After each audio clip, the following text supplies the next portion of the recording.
তো বন্ধুরা, আপনারা মোবাইলের স্ক্রিনে দুইজন রাঁধুনিকে দেখতে পাচ্ছেন। এই রাঁধুনি দুটিকে ভালো করে মন দিয়ে দেখুন। তারপরে কি আপনারা বলতে পারবেন এখানের মধ্যে কোন রাঁধুনিটি একজন খুনি? এটি বলার জন্য আপনাদের 10 সেকেন্ড সময় দেওয়া হলো।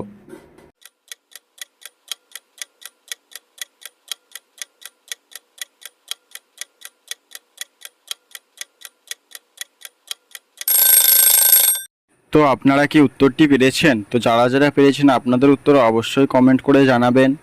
আর যারা যারা পারেননি, চলুন আমি আপনাদের উত্তরটি বলে দেই।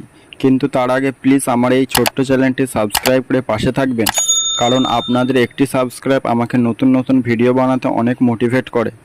তো চলুন উত্তরটি দেখা যাক। তো আপনারা এখানে লক্ষ্য করলে বুঝতে পারবেন এখানে 1 নম্বর রাঁধুনিটি একজন খুনি। দেখুন, তার সবজির জায়গার কাছে একটি বন্দুক রয়েছে। এর থেকে বোঝা যায় সেই